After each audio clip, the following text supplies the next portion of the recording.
Hello everyone! How are you doing? Como está? O Khatet Mechal. Tudo bem? Very good. In Indonesia would say Apa kabar? Bye. In Japanese, Prepun kabare. Ape. Yeah, I'm learning language. Without you see, suddenly I'm speaking like 5 language, 6 language. No, yeah. No, I always like language, and yes, I will learn language. And Bahasa is one of my goals, as I wish to come more times to Indonesia. Not just on vacation, but to spend more times like I'm doing now. Language is something that fascinates me. Language and communication. When I say language, I'm speaking also about communication. Are there difference between language and communication?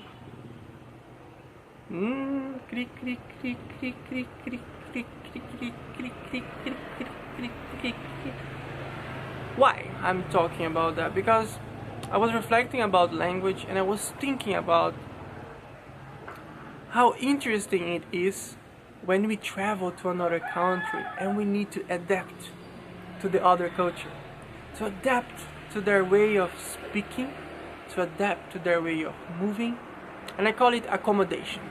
Yeah, we need to accommodate, and we do this all the time, even in our own house. So it happens every time we meet strangers.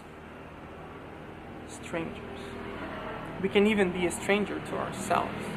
Sometimes you don't even know how to have a conversation with yourself. There are days that you feel an alien to yourself.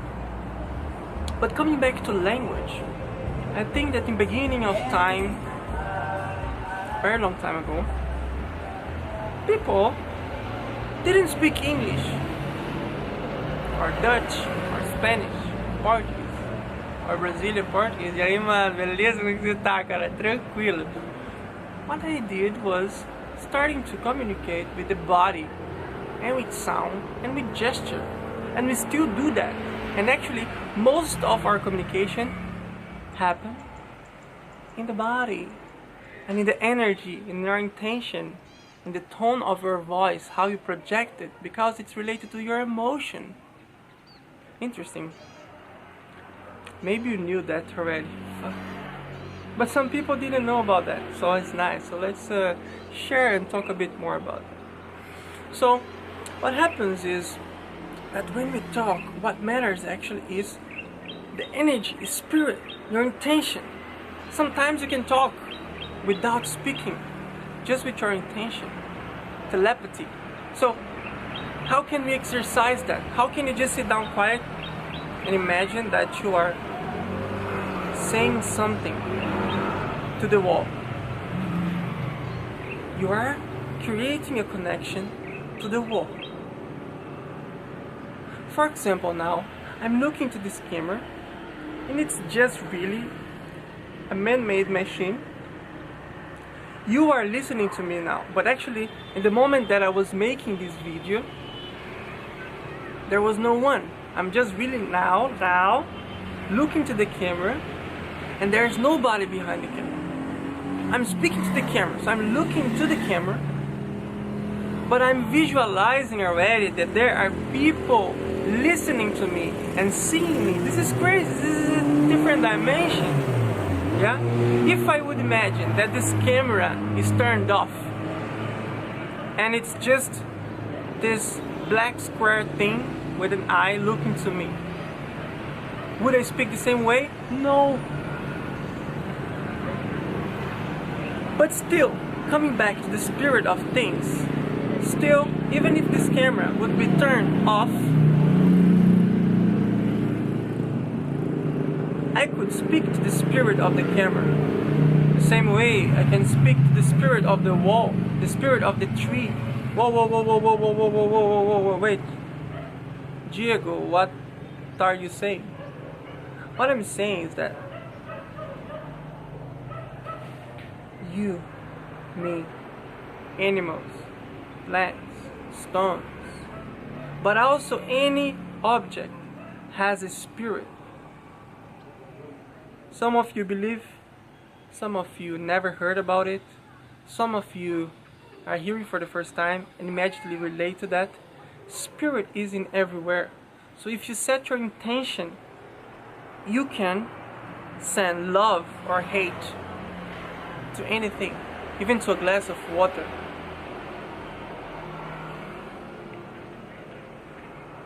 So communication. It's very interesting to come to another country and to see yourself sometimes afraid. To see your body sometimes reacting in ways that you would not expect it would. Because you are trying to adapt, you are trying to integrate yourself in a new environment, with a new language, a new body language. And I'm very interested in the accommodation. And again, it's not just about the words, the grammar, the language itself, but the energy, the emotion. How do you accommodate yourself to space emotionally? When you go to an event where you don't know the people, or where it's not your tribe, or you're not used to certain kind of people, can be another country, can be in the same city, can be just a space where you don't feel comfortable, and how you adapt yourself, you isolate, or you try to be the same, like how you look, how is your gaze, how you breathe, you know. And I'm very interested in that. And of course, learning the language will help, because we need both. We need the spirit, emotion to transmit an idea, but we need also the structure. We also need the body. We need the 1 + 1 = 2. We need that as well. So, to finish this conversation, which I didn't even start because I'm just playing around and speculating a little bit, is my interest in language, and also how we change the accent. You see how we change the accent. For example, English. Yeah, you see yourself speaking English like the people speak English, because here, for example, most of people are going to pronounce the R like R, you know, like my friend, you know what I mean? But then you start speaking like that because you want to reach them, you want to be able to have a conversation and have a connection in an equal level. Otherwise, you're going to be that person who's always thinking, oh, his accent is not right, I'm going to correct him. No, because otherwise you're going to be playing the role of the colonizer. Or, you know, I don't think that's what you want. I think you want to connect to people when you travel to other places. Yeah? And not try to teach them how they should speak.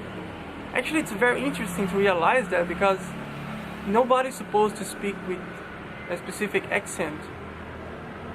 Communication is not about that. It's about heart. Yeah?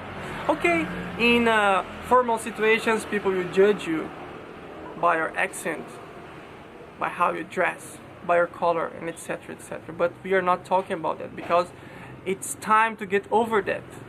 I think we are living now in the end of patriarchism, and we want to leave behind of us these hundreds of years of this constructed society and mentality. And anyways, we will carry with us in our shadows for many years to come. But it's an exercise that we should do every day to relax, accept everyone exactly the way they are, and learn with them. Because I learned so much with people who don't know how to speak English. I learned so much about, because they need to express themselves in different ways. Like the guy of this house, he cannot speak so much English. He sits with me and he tried to share about his work, and he have a hard time to find words. And I look to him, and then he's like, duh, and I'm like, yeah. So what happens with the body when you are trying to look for words but you cannot find it? And you know, the eye will speak louder. It's just amazing. That's the point I wanted to get to. You know, when you don't have words to express, what happens? What happens when you connect to your gut? And just in silence, you can speak tones, make others understand what you want. Thank you for watching this video. That was just a little reflection and a little sharing with this, so much interesting things to share, you know. And I think that everyone has valuable thoughts, so share your ideas, because it's very important that you put it out, and more will come, but just try to release, because this is healing first of all, and it will build up connections, because many people might be thinking similar, but only when one person shares, and then you say like, whoa, I was also thinking about this, blah blah blah, and then you start the conversation, and then it can grow and grow and go somewhere, or you just let it go to the next. So I see you in the next. Thank you.